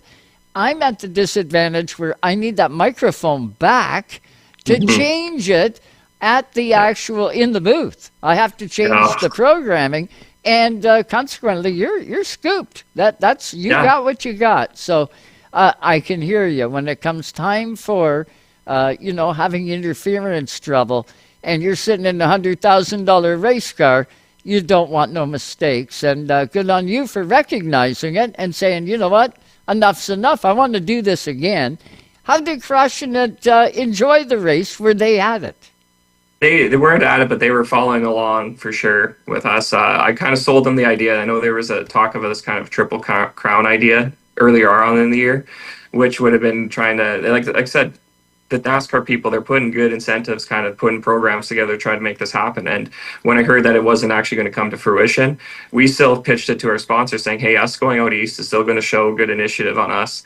And it's going to give us some other some TV time as well. And I appreciate what we got from the interview, Todd Lewis, the NASCAR officials. We got great exposure out there, and we had a lot of support out home. And that was kind of one of the things too when we decided to pull it in. It's crazy how many things you're kind of thinking of when you're out there, because you want to perform, you want to do well, you want to race, you want to put on a show. You got to think of the sponsor, you got to think of the finances, and you got to think of everything while you're driving 100 mile an hour. And at that point, just the cost benefit. When the guys started going to that second groove, I saw Ranger do it first, and I was doing film study, Joe. I kid you not. I saw Ranger do it last year, and when I saw him do it, I was like, man, I want to kind of try that. And then the fast cars all went to it, and then I was like, but when you have the radio issues, when you start moving up to there, it's easier for me to kind of feel the inside of the track than it is the outside and leave the outside open. Right. So I wasn't comfortable enough to jump up there and try, because boy, I really wanted to, but I also knew if first couple corners of me trying it, I feel like I would send it potentially off the track, because they're really trying it in there. Well, it's all risk versus reward, right? And you're learning the whole time you're doing that. Cool thing though, Matthew, is you did learn, and you will be a better race car driver because of it. It would be nice to see in more of those NASCAR Canada races, but I can hear the fans already out in Saskatoon saying, shut up, Joe, we want them here. Yeah, well, we'll see what all happens. I'm hoping, I think we take it for granted how NASCAR's come out west for as long as they have. I know we kind of got the excitement back after COVID was gone, but I know they're going to have to be doing some discussions of what's best for the series moving forward. So we're going to keep our ears to the ground. I still want to be a part of it no matter what. It's really good opportunity for ourselves to showcase the talent on a national program. And I feel racers, you only get so many opportunities. I'm pretty sure every racer who's dabbled in NASCAR Canada will understand it too. It's like you only get so many opportunities. You want to prove yourself. But at the end of the day, if you end up having wrecked equipment or anything, you lose it all immediately, right? So it's that never-ending balance. And I'm very fortunate enough, I don't have a young family at home or anything like that. I got a wonderful partner in Tennille and wonderful family, dad, who's obviously been a big supporter of us, and a good core group of guys that believe in us. So we'll push it as far as we can go. And I'm looking forward to see what next year brings. Hey, did Dan ever win the Great Canadian 300? I don't think so. He ran out in Delaware. He did with the Cast Car Series. He for sure did that. And he ran at CTMP. I was the first Shirley to run in Quebec, though. I asked him that. Oh, really? I was like, did you ever race in Quebec? Because I've heard of Delaware. I've heard of, Canada Motorsport Park. I've heard about Flamborough. I've heard about a few of these other ones, but I was like, have you been to Quebec before? No. So we made a little bit of a trip too. We went to Old Quebec, looked around there, and I gotta say, there's when you have the tariffs and all this stuff going on and all the politics, there's always been this natural West versus East kind of mentality, Even in Ontario, I know there's probably an Ontario and Quebec thing, but I gotta say, the Quebec people, when we were at the track, fans are packed. The people are so nice. They're appreciative that we came out there. Everyone I had a conversation with was absolutely remarkable. And the Quebec drivers are, pardon my French, they're kick ass, man. Like those old guys, we're moving each other for 16th. Oh yeah, real deal, especially at home. And the Quebec race fan cannot be underestimated. Those Quebec fans are rabid about their driver. I do. So I tip my hat to Autodrome Montmagny and everyone out there that put that program on. That was cool. And the facility is really sweet too. The road course that goes into the oval with the drag strip. And the track's got a lot of character.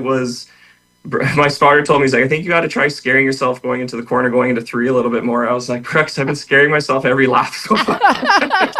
Yeah, objective achieved. I've already done that. Yeah. Yeah, you check the seat when I come back in. Your job. Yeah, incredible.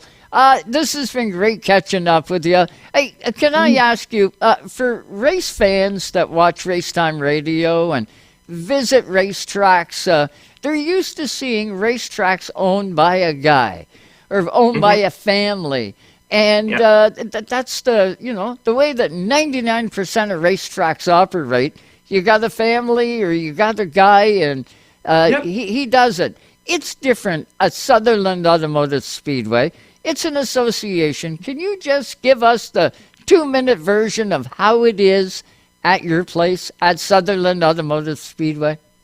Yeah, so being a volunteer-run organization, they've been part of it ever since the track was back on 8th Street, and they've went to basically 3 different facilities since. Basically, we have you have a board of directors with juniors as well a president that helps run everything with 2 VPs. When I say it's volunteer run, like these guys, the top people who are making the decisions have 8 to 5 jobs, and everyone's put in the time outside of regular work hours to go out to the track and help out. Now, it's absolutely incredible to see what the organization is built to, like the fact that we have the facility that we do, all the volunteers that got into there, getting, the loans and everything financially had to do. We've had a lot of really good business-oriented people who've helped us out over the years. At the same time, that makes it definitely for some difficulties because everyone puts in so much time and effort. And I feel like at the end of the day, when it comes to, we have elections every year. So there's always new people coming in, which is always, you get new ideas, which is great. But having the consistency year over year can be hard too. Right. You got to re-educate some guys, right? Yes. Yeah. So, and then some people sometimes you'll get a core group that really wants to go a different direction than another group. And it's like a family dinner table. If you start talking about politics, how do you think that goes? Yeah. It usually doesn't end up pretty well. But at the end of the day, everyone's got the same common goal, and that's to have a really good race facility, really good shows, get as many fans out. And when you can kind of put that stuff to the side and get to the core message of what people want, that's how our group's been able to succeed over the years. And it takes a lot of energy, a lot of time. I know I did 7 years on the board myself when I first started with Stockhart with Saskatoon as a way to try to earn the respect of my competitors and the volunteers, because that's a whole different thing. There's people out there who are spending probably 10, 20 hours a week out there with facilities and all that. And then there's other people who but they're out of town, so they can't spend as much time, right? And they can sometimes create a little bit of a divide amongst the memberships because people feel like they're putting in more than others. But at the end of the day, when everyone can kind of look at each other, it's like, you're doing your own thing as best you can, and we all are trying to go towards the same goal. Right. That's how Saskatoon succeeds. That's when we get the most momentum. But it does this. It's always up and down, right? It's just like everything. How many members are part of that ownership? I would say thereabouts. I don't have the numbers. I'm going to say a minimum 100 that have memberships, but there's probably 250, 300 people that are associated with it at some point. If you think about all the teams, like there's some people who are really influential at our track, but they don't really have a membership because they've been on that side of the fence where then they have all this noise because there's so much stuff coming their way. They would rather just help out on the side. Right. And just keep it going in the right direction, right? There's tons of people out there, and it's incredible. Everyone says we don't have enough volunteers. It's like, well, we do, Yeah. but it's just getting them out Organized. of their time. Yeah. Exactly. Getting them organized to get Yeah. out and do something, which they all want to do. Does it mean that you hold a piece of paper that's the ownership to that racetrack? It should, we should have something like that as a membership that way. They have lifetime members, so if you've been there for 25 plus years, you become a lifetime member. And then usually there's been some sort of, I think there's been a certificate of something that shows that. It all depends on the year, though. Sometimes if the membership's keyed up on the executives keyed up, it's like, hey, we need to have membership cards or something, then they'll have it. And then another year, it's like, well, maybe that won't be a cost, but they have it all tracked on who's members, which then you get discounts at the back gate. You have voting privileges. And that's probably the one part that came up most recently is that, well, how do you know which members are there when you're at a general meeting, you're trying to vote stuff through? Yeah. It's like you got to audit everybody. So it comes with its own challenges there that way as well. I can well imagine, but it's a unique situation that we really need to know more of it. It's a successful formula, I do believe.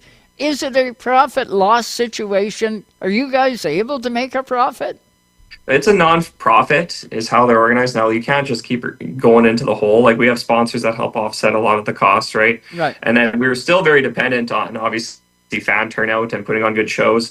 And it's the never-ending question. Like there's some events, our year-end enduro ends up packing the place, and it's got like 3,500, 4,000 people in there, and it's a great show. It's probably our biggest money maker, more than it'll make than NASCAR, than the Bridge City 200, the Street Stock Invitational, a lot of the marquee events. But at the same time, then you have to look at it as the organization, because some people will start thinking, well, hey, we need to be able to make money. It's like, well, stop the thought right now. We're a nonprofit. We're here to put on shows for the fans, right? And there's different versions. There's your enduros, there's your NASCAR races, there's your Street Stock Invitational, which was, I think, one of the marquee events of this year by far. They had a bunch of dirt cars that showed up, and they were actually pretty competitive. They did good. That's good. They had almost 30 cars, and they put on an absolute great event. So it all comes down to how's the best way you can make motorsport go forward. Sometimes we lose sight of that, myself included, every now and then, because you want what you got going, obviously, to be very successful. But it's a really cool, it can get frustrating, but it's a really cool program at the end of the day. Matthew, we've thoroughly enjoyed the time with you once again on Racetime Radio. We always do. You're a wealth of information. You're a hell of a race car driver, and good on you for champion in the super late model out in Saskatoon, and good on you for doing your NASCAR Canada. Hopefully we get to see more of that in 2026. What do you say we get you back on here through the off season and we pick away at it and find out just exactly what we're going to be looking at for 26? Sound like a plan? That sounds like a great plan, Joe. And like I said, I got to thank Crush and Hard Ice Steve with the whole NASCAR program we had going on. And Denry Tire, too. They were the main supporter of our local program here for the late models, and it was awesome to get the championship. And we had a bunch of their staff out, actually, at a couple of the events, and they had a grand time, and it makes it so much, like, all the headaches and everything when you're able to have, like, some people that are really close to you come out to the event first time and see it. It was really cool, special. Gotta love it. Matthew, thanks so much for the time. Thanks, Joe. Appreciate it. Matthew Shirley right there. One other driver we have to hear from BC was the winner of the iconic Canada 200. It's a new Kyle Wade. Kyle Wade picked up his first big win in the Canada 200 for 2025. He joined us on Racetime. Here's Kyle. Congratulations, Mr. Kyle Wade. Way to go. Thank you very much, Joe. Thanks for having me on. This is awesome. Right on, man. Good job for you. Where did you start that Canada 200? Were you back a bit? Were you up front? Where were you?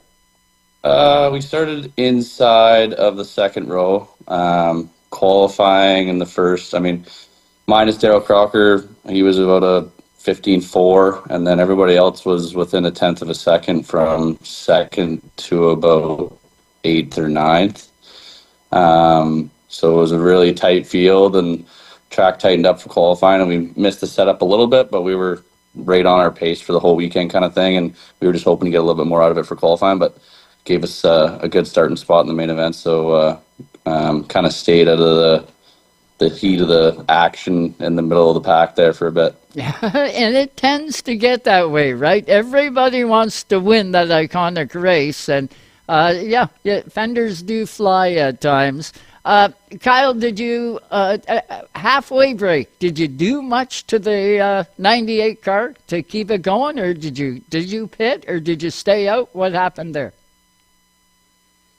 So the way it works is it's competition yellow at lap 100, just to add fuel, and then you can make any adjustment on your car. You just can't take any parts away or add anything. So you can put a spring rubber kind of thing, or swap your right side tires to get some stagger, or change your stagger a little bit that way, and adjust it that way. But we felt like on the longer runs and as the race kind of went on, our car wasn't fading like some other cars might have been, and we didn't want to overtune at the brake, and we felt like our fuel load was going to tighten it up enough as the track got hot and greasy, and we were running the middle of the day, so it was pretty warm out, and we just figured that load would kind of tighten us up just right, and that's what worked. So we just kind of added fuel and went, and seemed to work and helped it handle later in the race. It's perfect when it comes together. I can't tell you how many big races that Racetime Radio has broadcast in the past, and like big iconic races, and we see guys come in, and it'll be a an 8-tire race, not just a 4-tire race, and the guys are able to drop those 4 skins, put 4 new ones on, and go back out, and they still have the second half of the race, or just about the second half of the race to go. I can't tell you how many times I've seen it where a guy's been leading, and really, like a solid lead, halfway break will come up, they'll come in, pop those 4 off, put 4 stickers on, fill it up with fuel, drop the car, send it out, and that driver on the green flag goes backwards. I've seen it happen a ton, and it's got to be refreshing when, you and the crew are talking and you say, okay, we're not going to do anything other than pack it full of fuel, and that's going to do the trick. And it's kind of cool when what you guys are thinking actually happens. Yeah, I mean, we knew that we had some race pace, and we just didn't want to, as I said, like overdo it at the break and kind of ruin our chances of being there near the end. We knew that we kind of had that pace throughout the first 100 laps. We led, I think it was 23 or 24 laps in the first half, and just kind of saved our tires and didn't try and overdo it, and got to the halfway break in second, and I just didn't want to take a race away from me and overtune the car and make a mistake that way, just because that'd be a little disheartening doing something like that to yourself almost. Yeah. So it definitely worked out nice. We felt confident in our decision. We talked about it kind of leading up under the yellows and stuff at the first portion of the race, and we just felt like that was our best chance of winning, is to basically do nothing, add some fuel, and go. That's veteran thinking right there. How long have you been in one of these late models?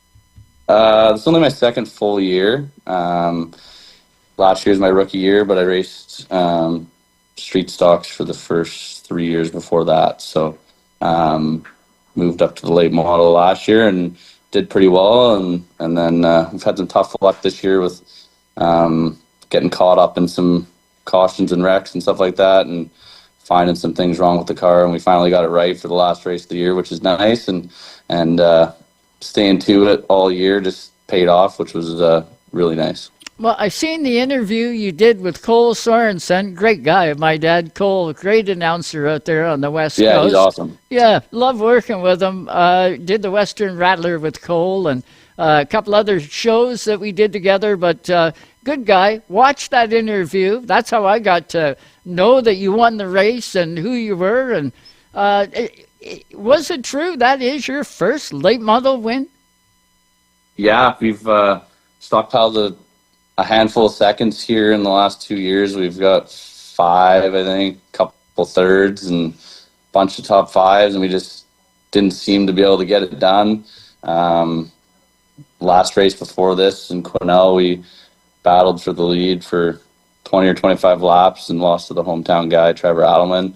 Great race, but just didn't seem to be able to get it done, and we finally were there at the end of the race and took care of our stuff and stayed out of all the wrecks and stuff like that, and made it to the end and got her done finally. Well, look at the names you joined now. You got Carlson on there, and you got Midgley, and the list of names is huge that has won the Canada 200. Now Kyle Wade is on there for the 2025 edition. That's huge, my friend.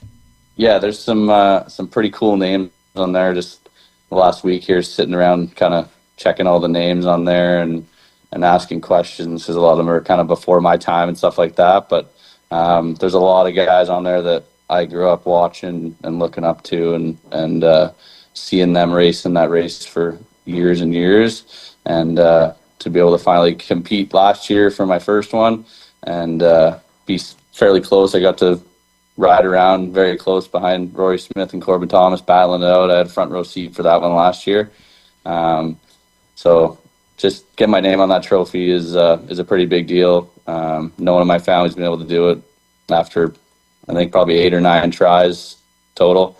And we finally got our name on the trophy. Man, that's cool when that happens. And it'll do a lot of guys, well, I shouldn't say a lot.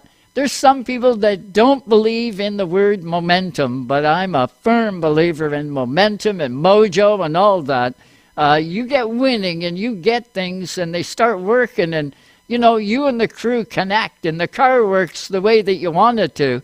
Man, that's the formula. That's what everybody's trying to do. It's real tough to do, and you've got that you've got it now. And you got the big iconic win. You want to win the Canada 200, take my name off there? Well, A, you can never take my name off. But B, if you're going to win it, you got to wait a full calendar year, and you better have your poop in the grip, because we're going to go for it again, right? Yeah.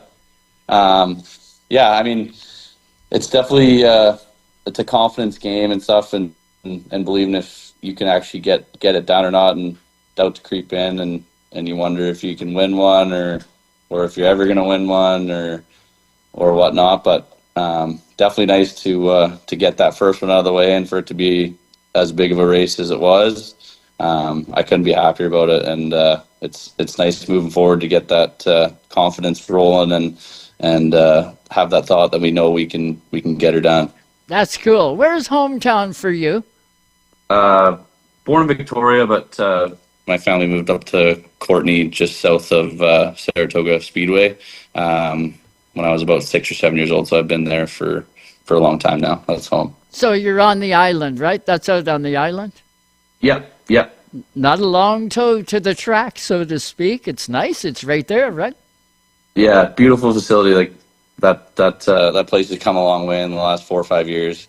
The Layton family has done a phenomenal job there, and can't say enough good things about them.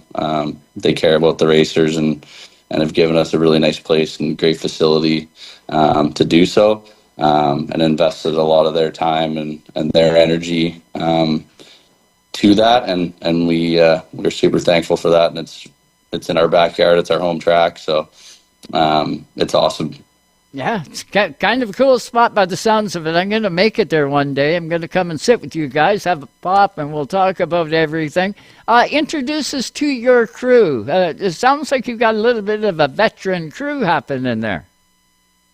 So the last few years, kind of on the stock car and stuff, it was mainly my dad, one of his old crew chiefs, Jerry Flesh, and then my grandpa Tony. Was always in the shop helping us out, turning wrenches and doing things like that.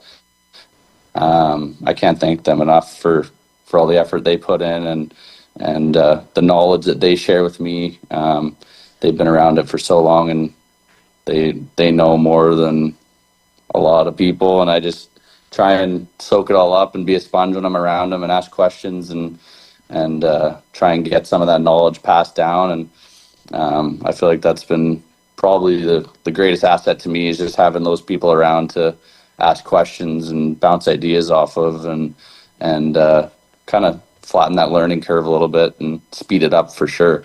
But yeah, and then that's pretty well it for crew. My brother-in-law and we have a really good engine guy and fabricator, Randy. He helps us out a ton. He puts a lot of time in the shop, and if it wasn't for all those people, I wouldn't be able to do what I do, and wouldn't have done what I did last week and won a race. So hats off to them. I can't thank them enough. Too cool when it comes together. Chassis-wise, who have you got your butt sitting in? Who manufactured that chassis? We go to Port City, a 2012 Port City. It's actually won this race a handful of times already with Wade Bland. And I believe Jason Tarasenko as well. We got the car off of Jason 3 or 4 years ago. And my dad was actually the first one to race it. He raced in the 200, the last one at Western Speedway. But yeah, so we got some a Port City chassis and a GM 604 crate motor in that one. Well, I'll tell you what, Mark Rett views this program lots. He and Gary Crooks, of course, the principals of Port City. They'll be some happy to hear they had a Port City car go to Victory Lane in the Canada 200. Even though it's an older version, kind of cool that it went to Victory Lane. Sponsorship-wise, are you well decaled up? Yeah, I've got tons of support. Bryce Henson at Bryce Henson Team, EXP Realty. Jeff Montgomery at Malad Auto. Both have been a huge help. Brian McLean Chevrolet. We've got Limitless Lifestyle, Apparel, Flush Auto Electric, the Speed Shop. I'm probably going to miss one like I always do, but lots of support, and again, I can't do it without all them helping out and supporting me and believing in me. So whether it's crew or sponsors or just friends and family coming out and watching and supporting, I just can't thank them enough, and it makes it all really fun and worth it when you get a win for them. You want to believe it. We are with Kyle Wade. He did go to Victory Lane in the Canada 200, Saratoga Speedway out there in beautiful British Columbia. My interrogation of you is almost complete. Just got a couple more little questions for you. Are you done racing now with the big 200 win, or do you still have more races to do? I can imagine BC, this is just, it isn't even September yet. You probably still got a whole bunch to do. Actually, like as of right now, that's our last race of the season, and with that car. And we're planning on going down to Tucson, Arizona to run the Chili Willy this winter. And we'll do the turkey shoot in November, and then we'll be there for the Chili Willy as well. We've got a Port City Super Late that we're going to run down there for those two races. So should be a really cool experience.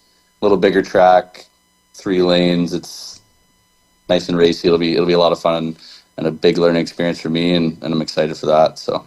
Well, when you get things planned and ready, do me a favor, shoot me a text or an email or something. I'll get you back on this show and we will preview it.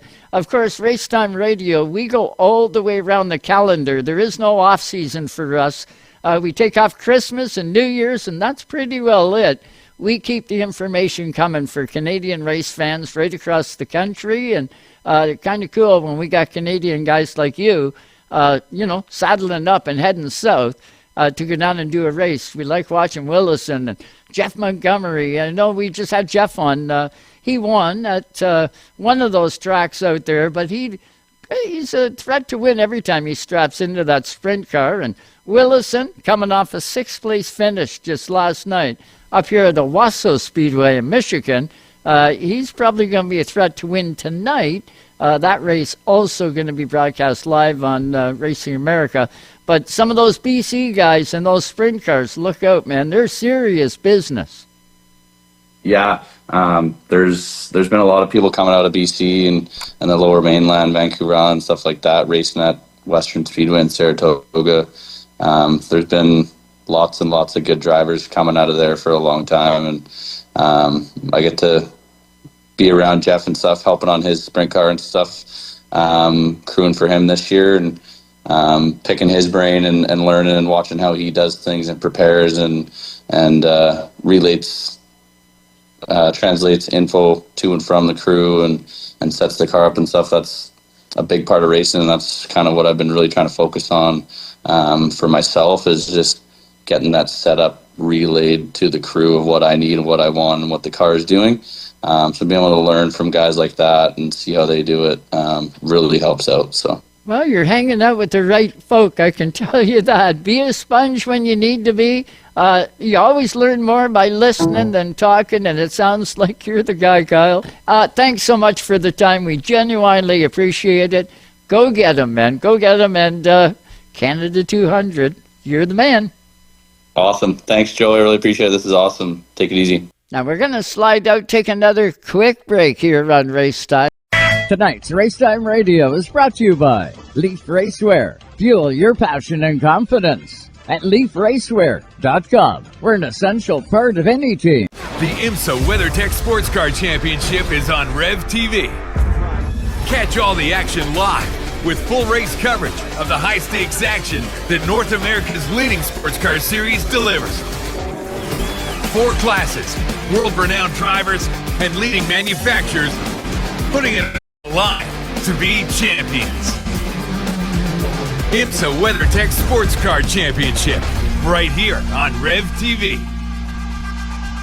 It's time. For over 30 years, Quick Fire Starters have fueled the sport on and off the track, making lighting your campfire as easy as 1, 2, 3. There's no need for kindling or paper. Just pop your Quick Fire Starter in the pit, add your wood, and presto, you're a pro. Quick Fire Starters. No harmful chemicals, and guaranteed to light your fire every time. Quick Fire Starters, the world's best fire starter.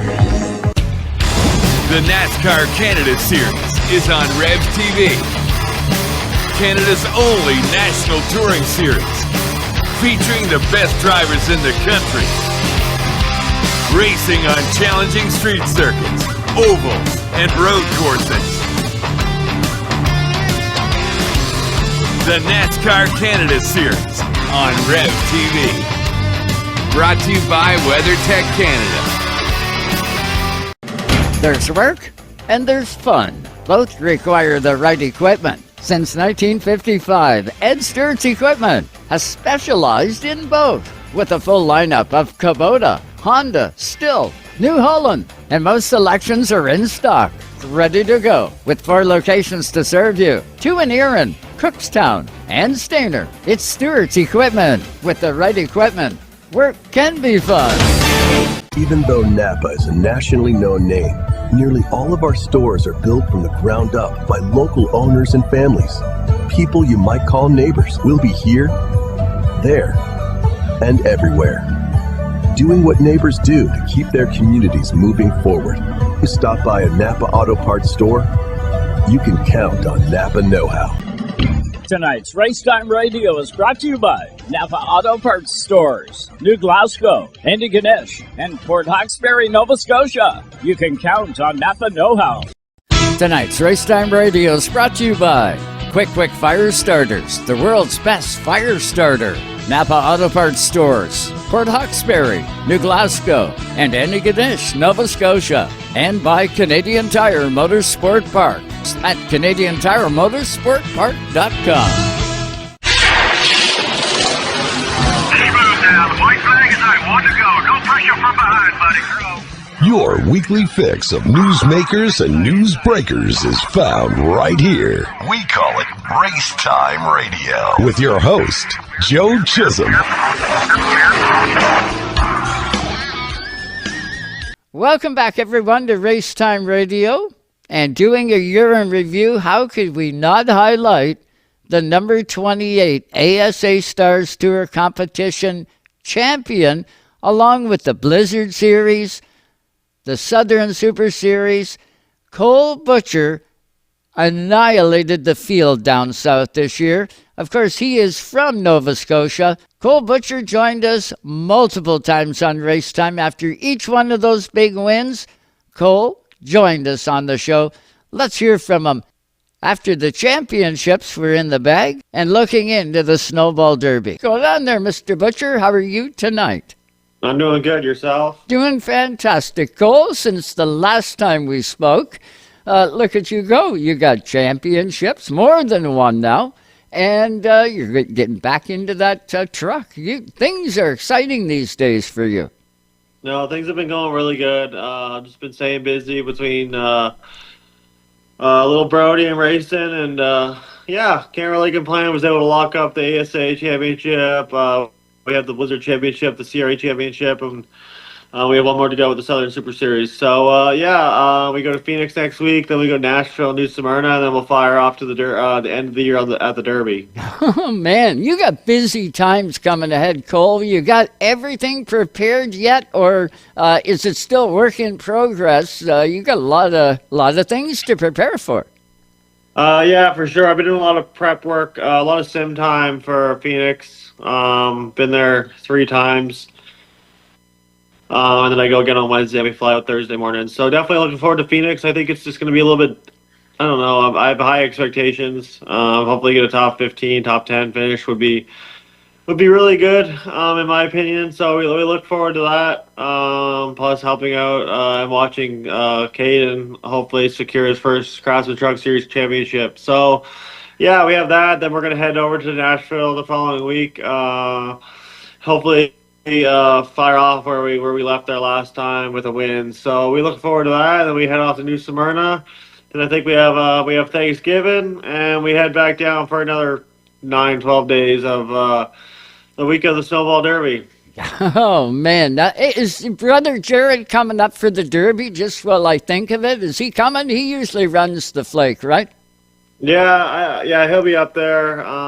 We might both actually run the flake. I'm trying to secure a ride to run the flake this year. I think it'd be kind of cool to do both. But yeah, I was actually working on his car this weekend, just gonna put a motor in it, and I think we're gonna go down head down and test here in a couple weeks, just to get ahead of the testing game, and just hopefully he's comfortable, and he hasn't been there in a while. So yeah, we're just trying to get that all secure and dealt with, and work on 2026.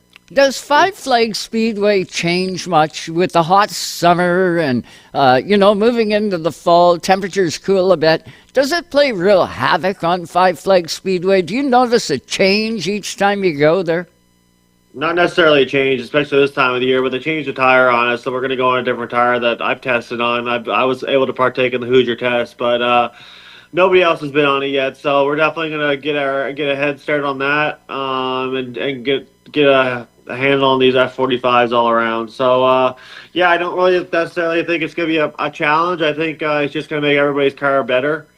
So it should be interesting. Yeah, I was just going to say, being on that new tire, does it feel better? What is it, longevity? Is that what Hoosier was after there? I mean, I don't really think Hoosier honestly wanted to change the tires, since everybody else is blaming the tire because they can't get their cars figured out. So I personally liked the tire before, but it is what it is. We'll put this tire on and still hopefully kick their butts. So yeah, we just look forward to the challenge. I think this year's Derby should be as good as the rest of the Derbies. I know Corey's going to come down. I think there's some other fellow competitors from home that are going to partake between the Snowflake and the Derby. So it's just should be really exciting for the Maritimers. Yeah, it sure will be. You guys always do a really good job. And to add Corey to the mix, and we'll probably see Trayton Lapsevich there, and we'll have lots of Canadian content, I do believe, in this year's Alan Turner 100, and then, of course, the Snowball Derby. Let's touch on the truck. That's super exciting, Cole, that you're getting a second shot at it. The 62 truck, now you're acclimated to the truck. I know you don't get any test time other than simulation. What's the thoughts heading in? At least now you know what to kind of expect, right? Yeah, I think me being in the truck at Bristol really helped me in the simulator, just knowing what to expect and what you can take from the sim and what you can't take from the sim. So we've done a lot of laps at Phoenix. Really comfortable with the place. I think you can drive it pretty hard into 1, and then you got to use a lot of brake into 3. So yeah, we're just looking forward to getting there. I think the weather's going to be beautiful. There's a handful of people coming from up home. They're going to be there to support us. So it'll be kind of good to see everybody. Plus, hopefully put a good show on. Oh, you're going to do that. Did you experience, like, what's it like in the simulator going down on the flat and cutting the corner off? Can you see yourself doing that a bunch at Phoenix? Yeah, I think you got to, whether you want to or not. It's just really rough. You get really shook it up in there, but I think you got to do it for qualifying, and then I think you basically have to do it every restart, depending on where you're at. So it should be interesting. I'm sure. I'm sure I'll get schooled a couple times before I figure it out. But we have 150 laps. Yeah, a ton of time. Will you spend much time on the qualifying end of it with the truck, or are you going to, do what you can in qualifying and then just go after it in the race? We'll do a couple mock runs here this coming Wednesday at Sim, and then we'll focus on race runs. But I think we get 50 minutes of practice, so I think we'll probably start out on our practice tires, and I think we do a mock run at the end. So a little bit different than Bristol, a little bit more track time. We practice Thursday, qualifying race on Friday, and then we come home. So definitely more so my schedule that I'm accustomed to, whether it's late model racing or Maritime Pro Stock Tour. So yeah, like I said, a little bit more track time, and it's a pretty big weekend for everybody at Toyota, between Corey Heim and Kane Honeycutt on the truck side of things. So yeah, it should just be a great event overall. Yeah, well, you have lots of input going in. Same crew this time around, Cole. Or you got the same guys on the box and with the truck? Yeah, everybody's the same. Good group of guys and gals. So yeah, we'll do our couple meetings this week before we head out there, and just hopefully we just finish on the lead lap and stay out of trouble. Nah, you're gonna get that top 10. I wouldn't doubt even better than a top 10, knowing you and how quick you are a study to these vehicles. Getting in is really gonna be cool. So, will your wife and Brody be able to make it to this truck race? I know they missed the last one. I believe they missed the last one. Do they get a chance to go to Phoenix this time around? Brody missed the last one. Amber was there, but they're going to stay home and go trick-or-treating and make a girls' night out of it. So I'll fly out Thursday morning, fly back Friday night. So, yeah, we'll still be able to have a weekend together, and then we'll head over to Nashville as a family. Well, good to see you're healthy this year. And championship-wise, now what championships have been actually handed to you, and which ones are still to come? The ASA one's probably still to come, correct? Yeah, so we've won Blizzard Series, which entails all the Five Flags races. We've won the CRA race. The CRA championship, which is all like up in your Midwest region, Indianapolis region. And then we've locked up the ASA one, so we'll get that one here in a couple weeks. And then it's just 4 points separating me and Bubba going into New Smyrna for the last Southern Super Series race. Oh, that's huge. That is it. If there's a day that you got to put emphasis in qualifying, I guess that one there would be the one, right? You want to be ahead of the Bubster. Yeah, it's 200 laps, so I don't really think qualifying really matters anymore. It's just a matter if you want to use up your tires or not. So definitely need to qualify. I feel like we were really good there during speed weeks. Just kind of ran out of gas. So there's really no excuse why we can't be good again. So but when it comes time for banquets, I know APC just had their banquet last night. Josh Stoddy got all his hardware and his crew and so forth. Will you attend banquets, or are there banquets for each one of the championships you got? So the weekend after the Derby is the PRI show in Indianapolis, Performance Racing Engineering, or Innovation, whatever it is. So me and my wife will fly in Friday morning and fly back Saturday afternoon. The ASA, CRA, Southern Super Series, all that good stuff will take place Friday at the PRI show. No, I gotcha. That's where they hand it all out. That's where you get the check and the trophy, so to speak. Yeah. Your trophy cabinet's got to be getting big, man. It'll be a room here soon. Yeah, the showroom at Wilson Motorsports and the walls were full of banners. So can't thank all those guys enough for everything we've done over the last number of years, and hopefully we get to do it again in the foreseeable future. But yeah, definitely a lot more racing left to go in the season. Some pretty big races. So looking forward to getting to Nashville. Really enjoy that place. Really enjoy the week in general. And yeah, trying to get another trophy, another one checked off the bucket list. So you got Nashville, you came off the Winchester 400. Compare those two tracks. Are they both full of character? Do they even compare to one another? Well, they're both fast. I think Winchester's just a smidge smaller than Nashville, I think. But Winchester just has that high banking where you're barely out of the gas. So both different characters, both very old, both have a lot of history. Had a lot of success here in Nashville this year. Kind of struggled there the past number of years with just finishing, to be honest, in particular race. So we finished last year. So in order to win, you must finish. So we got the finishing part taken care of last year. So hopefully this year we can get a win. We're with Cole Butcher tonight. He's down in the U.S., of course. That's where he's based out of now, but originally out of Nova Scotia. Got to ask you, how's Andy? How is Darren? How are they doing, Mom and Dad?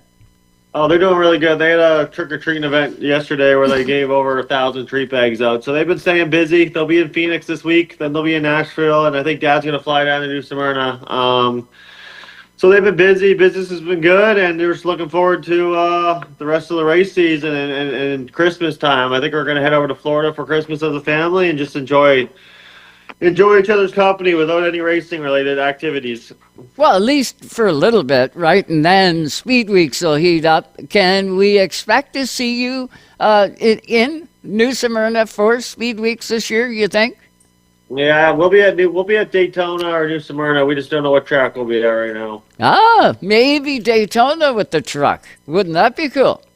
Yeah, it'd be definitely an experience for sure. No, we're just we'll be racing something. We just don't know if it's a truck, super late model, or a golf cart. So, yeah, we'll definitely make something work. We'll be able to do a handful of races back in Nova Scotia this year. Definitely probably put the IWK 250 on the schedule and go as a competitor next year instead of just a helping hand or a professional drinker, as some people could say that weekend. So, yeah, definitely looking forward to next season. Lots to go. We still have a lot of negotiation left to do for the year, but hopefully we get something down on paper here soon and we can announce it to the world. Safe to say, Cole, that we can expect to see you back in the ASA Stars Tour. Is that part of that negotiation and kind of on hold to try and maybe develop more of a truck and stuff like that? Where are you kind of heading? I know you're not making no announcements, but where is it heading? I mean, if we're late model racing, we'll be doing the big money races. So it'll be all the ASA races and then I don't know, probably 2025 super late model races. But yeah, we'll have to wait and see if we're truck racing. Definitely the focus and all of our resources will go to that. So yeah, hopefully this week in New Smyrna we can in Phoenix we can get some meetings down and start to get serious on what our 2026 goals look like. So yeah, it's hard to say right now what it looks like, but we'll definitely be racing something in 2026. We're just not really 100% sure what. Yeah. Okay. Well, we will leave it at that. You have so much on your plate right now. You need sideboards. But I know we're going to be with you all the way through, my friend. We really appreciate the time on Race Time. And I know you got a load of fans across this country. You're like the Toronto Blue Jays right now, doing their best, tied up with the Dodgers. Are you watching the World Series at all? I don't do much other than I just started kind of paying attention to the NASCAR deal these last couple of weeks. But honestly, if I'm not there, I don't really care. I'm not really a sports guy, to be honest. I like racing, and that's about it. So once in a while, I'll pay attention to what's going on. Maybe if it pulls up on my Twitter or something, but I'll pay attention to a little bit of hockey, a little bit of this, a little bit of that. But I don't really take anything serious. I don't really have a team or anything. So yeah, just definitely a racer for sure. Well, and we absolutely love that you are dedicated to this sport. You do a dynamite job, kiddo. Get out there, have a real good finish in that truck, and we'll catch you on the other side of that. Sound good? Perfect. I really appreciate your time, and thank you for having me. You get that Atlantic Tilt Load 62 up front where it belongs. Yes, sir. Up next, Josh Stoddy from Chesley, Ontario. He fulfilled a dream this year. He is the 2025 APC Series champion. We caught up with Josh Stoddy right after the big win. Here he is. The 2025 APC Series champion, Justadi is with us. Look at the smile on that guy's face. How are you? I'm doing great. Can't get much better than this. Man, soaking it in. I wouldn't doubt it, Josh. Did you get any sleep last night?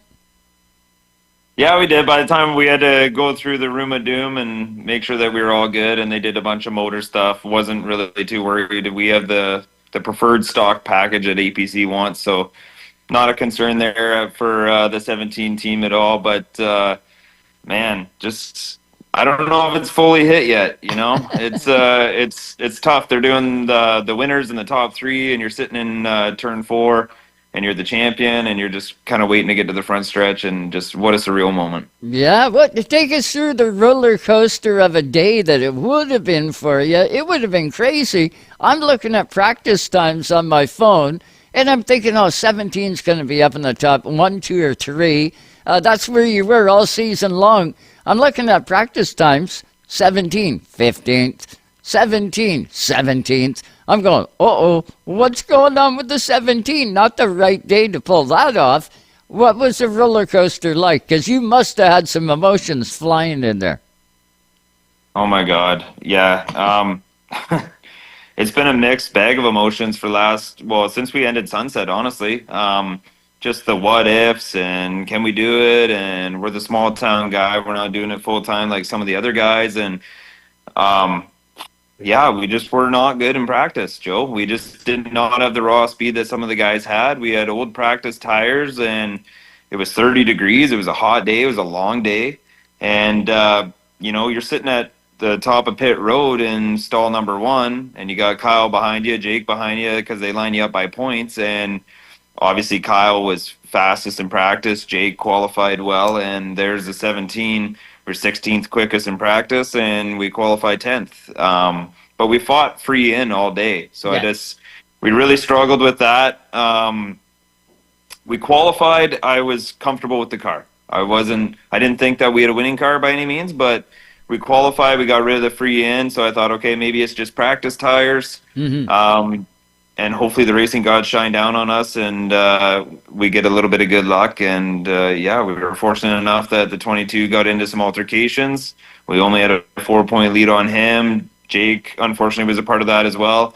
You never like to win it that way, Right. but we kept our nose clean. We raced a smart race. Joe, your son, he called a great race. We were quick when we needed to be, and we had enough car to stay ahead when we needed to stay ahead, and enough car to conserve when we need to conserve, and we just drove a nice race. Josh, I've seen it a number of times this year, though, where the 17 wasn't fast in practice, but usually a qualifying time, presto, where you go, 17, top of the board, and you'd either remain there or be very, very close to the top.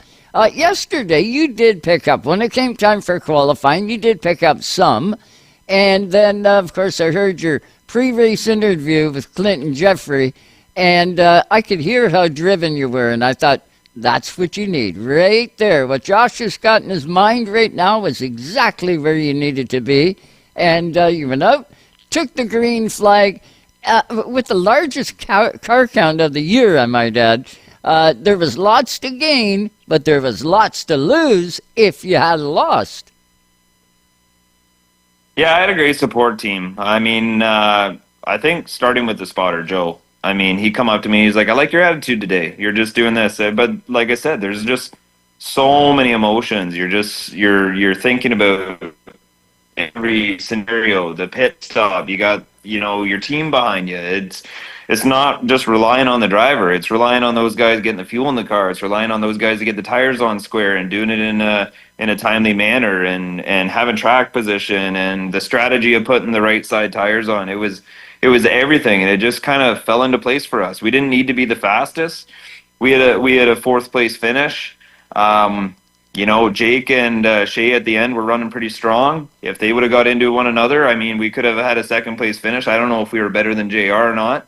But we just had a smart race. We worked together as a team. Everyone was cool, calm, collected, and we delivered when we needed to deliver the most. Yeah, absolutely. And that's putting it just perfectly. A big crash happens about 50 laps in. I want to say it was about 50 laps in. You weren't involved in it, thankfully. Was that ahead of you? I think it still was ahead of you at that point, right? Yeah, it was ahead of me. Again, Joe did a great job. He's, they're wrecking on the front stretch. We were coming into turn 3, and at that point, it gathered a couple more cars, being, DJ and Jesse Kennedy and Kyle. There were 3 really big hitters there, and we were just at that point we were riding anyways. It was a 300 lap race. I don't need to go and bust off qualifying laps. We got to make sure the left side tires are going to be there at the end, and we're not in any altercations. We had everything to lose. So yeah, we just track position for us was we weren't really racing anyone, but we were riding, and we were where we needed to be. Josh Stoddy, congratulations. You're well-deserved champion, I'll tell you that. Thank you very much, Joe. It means a lot to be on this show, especially with you. We have a lot of history with being Salvo guys, and definitely appreciate everything you do for us. January the 4th, Racetime Radio will be back on the air for celebrating our 20th season. We couldn't do it without you. I can guarantee that. But that's going to wrap up our 2025 year in review. Sure hope you enjoyed the show, and all of it is available on our website. Of course, on YouTube. Just go to Racetime Radio TV on YouTube, and you'll be able to catch up on the full season and more on our YouTube channel. But that's going to do it for us. Got to thank Susie Q right here in the Racetime Radio studio, and absolutely all of you for tuning in each and every week, all season long.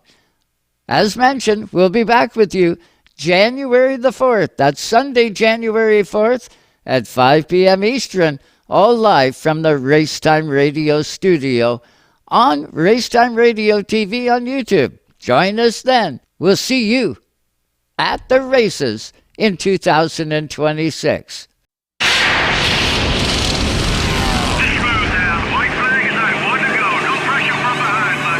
Thanks for listening to Racetime Radio. Visit us on the web at www.racetimeradio.com. We hope you'll join us again next time for more Racetime Radio.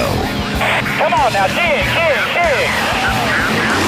Exclusively on your home for the hardcore race fan. Excellent, buddy, excellent.